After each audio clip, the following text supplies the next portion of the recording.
Muy buenas noches, jóvenes. Les voy a hablar sobre la tarea. Ustedes ya tienen hecho la primera parte. Habla sobre las ideas secundarias, ejemplos y casos.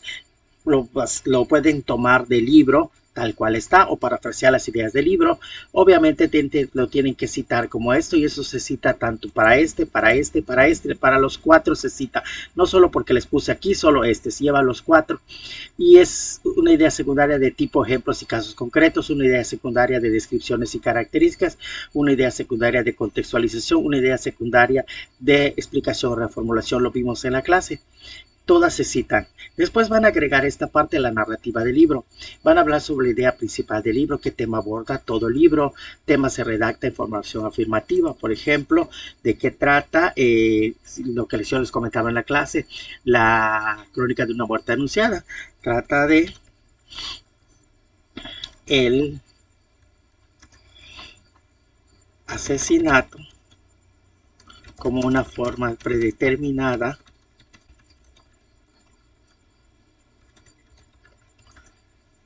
de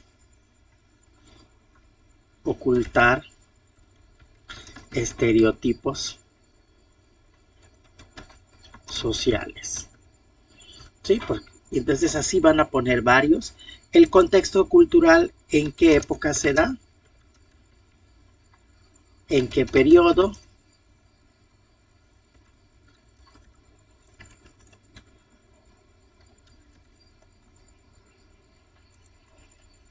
¿Sí?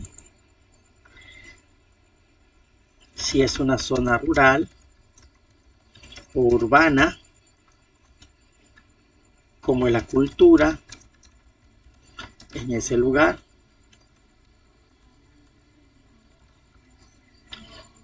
Aquí mencionan a los protagonistas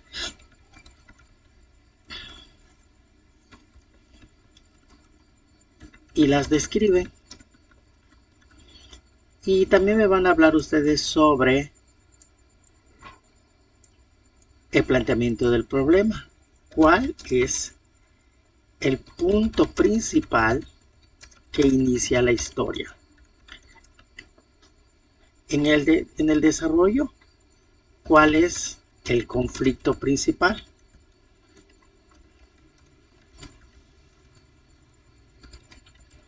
que lleva al desenlace?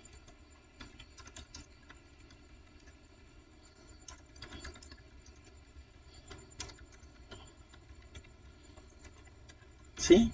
El clímax, ¿qué sucede antes de llegar al final? Y el desenlace es explicar cómo finaliza la historia.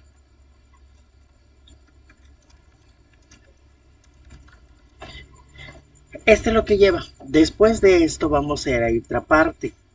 Vamos a hablar sobre el propósito número 6, en donde vamos a agregarle este punto. Este ya no lo vamos a hacer porque lo tenemos aparte.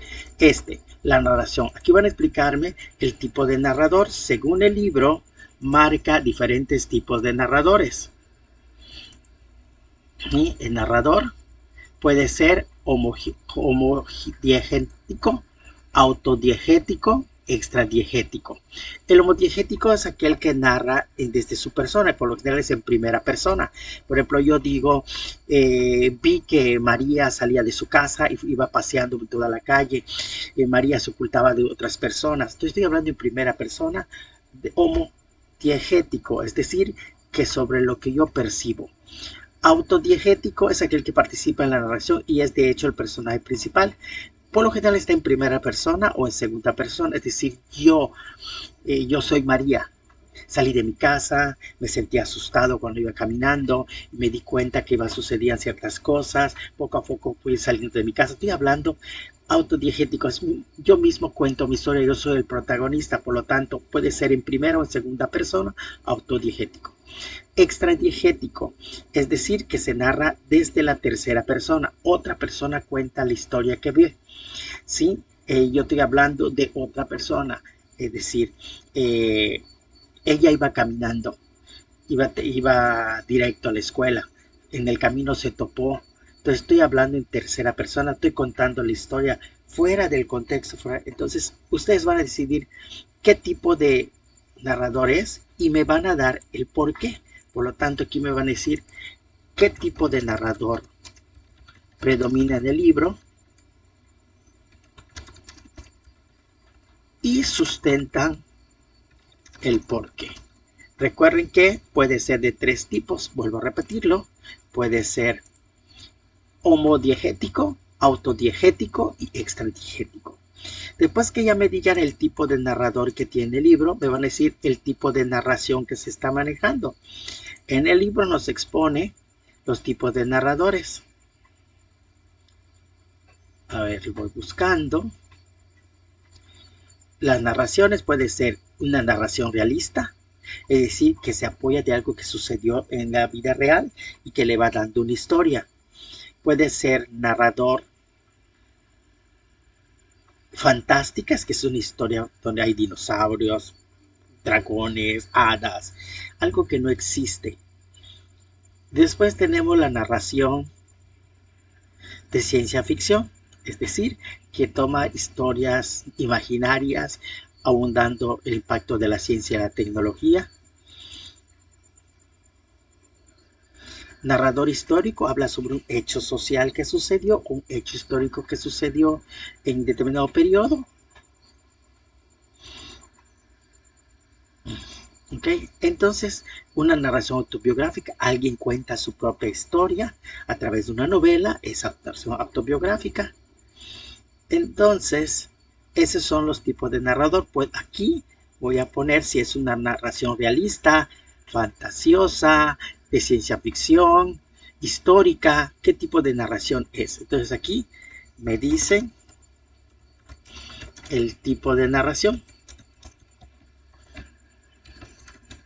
y explican el por qué. Recuerden, siempre hay que sustentarlo. Entonces, ¿cuáles son aquellos tipos de narración? Les decía hace rato, puede ser una narración autobiográfica, una narración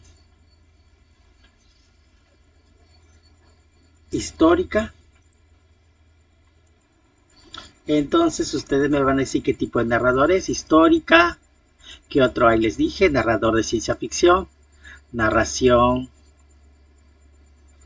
fantástica y la narración realista. Tienen que leer y con base a la lectura pueden sustentarme. Aquí pueden apoyarse de libros para decir, en mi tipo de libro predomina más la narración fantástica por esto, y se apoyan de lo que dice el libro que les estoy mencionando. Después que ustedes ya me expliquen el tipo de narración, ¿sí? Me van a explicar el espacio, ¿sí? Es decir, en qué periodo, tiempo se da. Contexto social, político, cultural. Es decir, se da un contexto social donde la gente sigue ciertos patrones de conducta, como por ejemplo el machismo, vive en un contexto donde la familia son muy abierta, apoyan. Político, predomina un gusto político a tal cosa. Puede tener los 3 o puede tener solo uno. Tiempo, es decir, en qué tiempo se está redactando. En primera persona, segunda persona, tercera persona, y me dicen el por qué. ¿Ok? La acción es los sucesos más fuertes que detonan toda la historia. La muerte de un personaje, se casó con fulanito de tal. Esos hechos son cuestiones breves. Entonces aquí me van a decir el tipo de narrador que tiene, que son 3. Aquí van a elegir uno de estos 3. Si es un narrador extradiegético, si es un narrador autodiegético y si es un narrador homodiegético. Entonces, en la segunda van a decir, me dicen el tipo de narración que explica y por qué. Recuerden que el tipo de narración es elegir uno de estos. Si la narración es realista, es fantástica, es ciencia ficción es histórica o es autobiográfica, ¿ok? Uno de esos van a poner acá. Recuerden siempre poner el por qué. Después que hagan ustedes todo esto en su libro, ¿sí? Ya lo convierten en PDF y me lo envían, ¿ok? El trabajo bien hecho, ¿sí? El trabajo que esté bien hecho, si obtienen en este trabajo de 90 para arriba, no tienen derecho a presentar examen. Si obtienen menos de 90, presentan el examen. ¿Ok? Recuerden que con base a la nueva modificación que sucede, nosotros presentamos examen el día viernes 5 de junio. Si no estoy mal, aquí está. Lengua y comunicación viernes 5 de junio. Por lo tanto, esta tarea se va a entregar el día martes para que yo pueda saber quiénes van a presentar o quiénes no van a presentar examen. ¿Ok? Si lo hacen bien, ya no tienen derecho a presentar examen. Recuerda que estamos buscando el 90 para arriba. Les deseo el mejor de los éxitos, chicos. Recuerden agregar solo esta parte y después de esta parte agregan esta parte. Y con esto acabamos el análisis de un libro de su gusto. ¿Ok? Éxito y espero que logren tener buena calificación.